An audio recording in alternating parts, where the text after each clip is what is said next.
দত্তপুকুরের চালতেবেরিয়ায় শাসক নেতার অনুগামীদের দাদাগিরি। অভিযোগ, গত বৃহস্পতিবার দত্তপুকুর ২ নম্বর গ্রাম পঞ্চায়েতের উপপ্রধান মান্তু সাহার অনুগামীরা একটি হোটেলে ঢুকে ব্যাপক ভাঙচুর চালায়। পাশাপাশি হোটেলের কর্মচারীদের হেনস্থাও করা হয় বলে অভিযোগ। ভাঙচুরের এই বিষয়টি হোটেলের সিসি ক্যামেরায় সামনে এসেছে। তাতে একদল ব্যক্তিকে ওই হোটেলে ঢুকে ভাঙচুর চালাতে দেখা গিয়েছে। বিষয়টি নিয়ে ইতিমধ্যেই হোটেল মালিকের তরফে লিখিত অভিযোগ দায়ের করা হচ্ছে দত্তপুকুর থানায়। সেই সঙ্গে গোটা ঘটনাটি বারাসত পুলিশ জেলার পুলিশ সুপারের নজরেও এনেছেন তিনি। ইতিমধ্যেই ঘটনার তদন্তে নেমেছে পুলিশ। গত বৃহস্পতিবার আমার হোটেলে মান্তু সাহা তার দলবল পাঠিয়ে ভাঙচুর করায়। তখন আমার হোটেলের যারা স্টাফ ছিল তাদেরকে হেনস্থা করা হয়।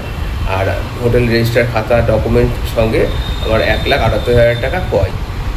তোদের মালিককে ডাক, তোদের মালিকের সঙ্গে মান্তু সাহা যতক্ষণ না বসছে, তার সঙ্গে যতক্ষণ না হিসেব মেটানো হচ্ছে, ততক্ষণ অবধি এখানে কোনো ব্যবসা করা যাবে না। এর আগেও এখানে কেউ করতে পারেনি, পরেও করতে পারবে না, এই বলে আমাকে থানা থেকে বের করে দেওয়া হয়। বাধ্য হয়ে আমি পরের দিন আমি আর কোনো জায়গায় কোনো কিছু করবো বা কাউকে জানাবো সেই অবস্থায় আমি ছিলাম না। তারপরে গতকালকে সকালবেলা আমি এসপি অফিসে যাই। এসপি অফিসে আমি কমপ্লেন করি। যদিও হোটেল মালিকের তোলা যাবতীয় অভিযোগকে উড়িয়ে দিয়েছেন উপপ্রধান মান্তু সাহা। তার পাল্টা অভিযোগ, ওই হোটেলে অসামাজিক কাজ চলত। গ্রামের সমস্ত মানুষের প্রতিবাদ করেছেন। সম্পূর্ণ মিথ্যে কথা। ওই হোটেলে দেহ ব্যবসা চলতো, যেটা কিনা অসামাজিক। আর দত্তপুকুর 2 নম্বর গ্রাম পঞ্চায়েতের সমস্ত মানুষই দত্তপুকুর 2 নম্বর গ্রাম পঞ্চায়েতের লোক। অতএব আমার অনুগামী কোনো কথা নয়, সমস্ত গ্রামের লোকেরাই আমাদের লোক এবং গ্রামের মানুষ ওর প্রতিবাদ করেছে, এটাই সত্য। আজ থেকে 2 বছর আগে দেহ ব্যবসা চালু হয়েছিল, সেটা গ্রামের মানুষরা বন্ধ করে দেয়। 2 বছর ধরে করে ওখানে ব্যবসা করার কোনো সুযোগও পায়নি, সাহসও পায়নি। আবার নতুন করে 3-4 দিন ধরে ওখানে এই দেহ ব্যবসা চালু করেছিল। তার রেজিস্টারের কপি গ্রামের মানুষরা আমাদের পঞ্চায়েতে দিয়ে যায়। এবং ওখানে বাচ্চা ছেলেমেয়েরা কেউ সকাল 7টায় ঢুকতো, আবার ওই মেয়েটাই দুপুর 2টোর সময় আরেকটা ছেলেকে নিয়ে ঢুকতো। একটা গ্রামের মধ্যে এরকম ধরনের চলাটা তো ঠিক নয়। আসলে আরো চালুই করতে পারে না, দেখলাম ওটা চালু করে মোছা হইতেছে আর কি। এর মাঝে তো চালু হয়েছে কিনা আমি জানি না।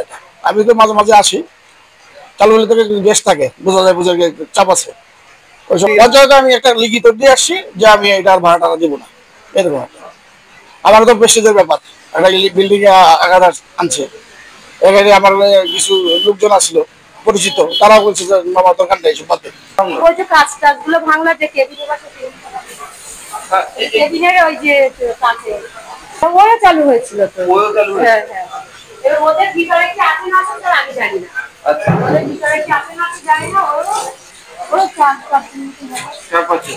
যখন হোটেল খোলা হয় সেই সময় কিন্তু যে গ্রামবাসীরা আছে তারা কিন্তু বলে এখানে এই সমস্ত ব্যবসা করা যাবে না অবৈধভাবে, এবং সেই সময় সেই হোটেলের মালিক তিনি সমস্ত কথাটি শোনেনি এবং পরবর্তীতে কিন্তু উত্তেজিত গ্রামবাসী কিন্তু এই ভাঙচুর চালায়। এর সঙ্গে তৃণমূলের কোনো যোগসূত্র নেই। কিন্তু মালিকের অভিযোগ যে স্পষ্ট যে এই হোটেল খোলার সময় কিন্তু উপপ্রধানের অনুগামীরা তাদের কাছ থেকে টাকা চাওয়া হয়েছিল, চাঁদা চাওয়া হয়েছিল, কিন্তু সেই চাঁদা অস্বীকার করাতেই এই হোটেলে তার অতর্কিতভাবে হামলা বলে অভিযোগ। গোটা ঘটনায় উঠছে প্রশ্ন, দাবি মতো টাকা না দেওয়ার জেরেই কি হোটেলে ভাঙচুর চালানো হচ্ছে? প্রশ্ন বাকি বহাল মহলের। অপু শীলের রিপোর্ট, ক্যালকাটা নিউজ।